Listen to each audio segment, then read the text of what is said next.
Welcome to my channel SK knowledge class. दोस्तों, आज की इस वीडियो में आपको बताऊंगा त्रिभुज के तीनों शीर्ष से क्षेत्रफल ज्ञात करने। सवाल कर रहा है यदि ए बिंदु 0,1 और बी 0,5 एवं सी 3,4 किसी त्रिभुज एबीसी के शीर्ष है तो त्रिभुज एबीसी का क्षेत्रफल वर्ग इकाई में है। ठीक ना। ऑप्शन ए में दिया है 16, बी में 12 और सी में 6, डी में 4। एक त्रिभुज है ए बी सी जिसका तीनों शीर्ष दिया हुआ है। ए में दिया है 0,1 और बी में दिया है 0,5 और सी में दिया है 3,4। इसका क्षेत्रफल निकालना है तीनों शीर्ष। ठीक ना। तो पहला x दूसरा y होता है, पहला x दूसरा y, पहला x दूसरा y। तो इसमें 3 है तो 3 गो x है तो इसे x1 x2 x3 मानेंगे। 3 गो y तो y1 y2 y3 मानेंगे। ठीक ना, क्योंकि 3 शीर्ष है ना। तो इसमें देखिए आपका बिंदु क्या हो जाएगा, पहले बिंदु लिख लेंगे यहाँ जब हल करेंगे। तो ए बिंदु आपका है 0,1, उसके बाद बी बिंदु है आपका 0,5 और सी बिंदु है 3,4। x1 आपका हो जाएगा पहला वाला x ई वाई, फिर x ये y ये x ई वाई। तो ये हो जाएगा x1 0, उसके बाद x2 हो जाएगा 0 और x3 हो जाएगा 3। फिर y1 हो जाएगा 1, y2 हो जाएगा 5 और y3 हो जाएगा 4। अब सारा चीज़ निकाल लिए। अब त्रिभुज का क्षेत्रफल बराबर सूत्र होता है त्रिभुज ए बी सी का क्षेत्रफल बराबर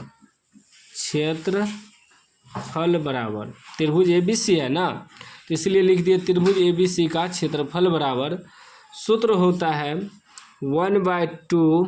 ठीक ना, बड़ी ब्रैकेट देंगे x1 और छोटी ब्रैकेट में y2 घटा y3 ब्रैकेट बंद प्लस x2, उसके बाद y3 घटा y1, फिर देंगे प्लस x3, फिर हो जाएगा y1 घटा y3। यह सूत्र होता है त्रिभुज का क्षेत्रफल बराबर। ठीक ना, आगे समझिएगा। तो हो जाएगा 1/2। ठीक, x1 कितना है 0 हो जाएगा, y2 घटा y3 कितना है 5 है, घटा y3 कितना है 1 है, प्लस x2 y3 घटा y1 कितना है 4 है, सॉरी x2 का भी मान 0 है, यहाँ 0 बैठाएंगे। x3 है 4 घटा y1 y3 है 4 घटा y1 है 1। उसके बाद है x3 कितना है 3 है, फिर y1 घटा y1 है 1 घटा y3 है y1 घटा y3, तो y1 1 है y3 4 है, तो 1 में से 4 घट जाएगा। ठीक ना।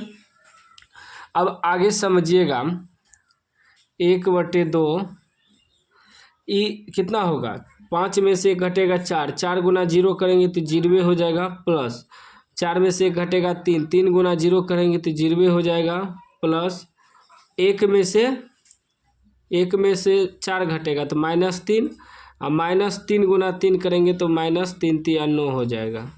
ठीक, अभी क्या आ गया देखिए, ये आपका आ गया 1/2।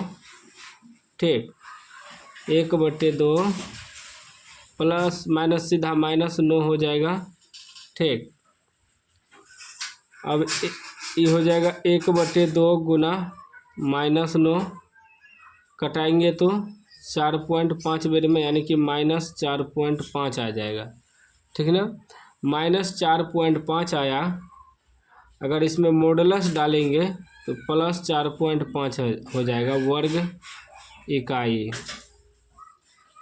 और जो कि इसमें देखिए ऑप्शन ही नहीं है, यहाँ 4.5 होना चाहिए ऑप्शन, तभी इसका राइट आंसर डी होगा, वरना नहीं होगा। ठीक ना, x1 x2 x3 ठीक है, सारा चीज़ x1 0 x2 ठीक है, सूत्र भी ठीक है। ठीक ना, इसी प्रकार बनेगा। ठीक ना, यहाँ ऑप्शन गलत है, इसमें 4.5 होना चाहिए ऑप्शन। ठीक, तब डी ऑप्शन आपका सही हो जाएगा। तो इस तरह का सवाल आपको इसी प्रकार बनाना है। कोई भी डाउट हो तो कमेंट बॉक्स में पूछ सकते हैं। अभी तक चैनल को सब्सक्राइब नहीं किया, सब्सक्राइब कर लीजिए और घंटी को दबा के ऑल कर लीजिए।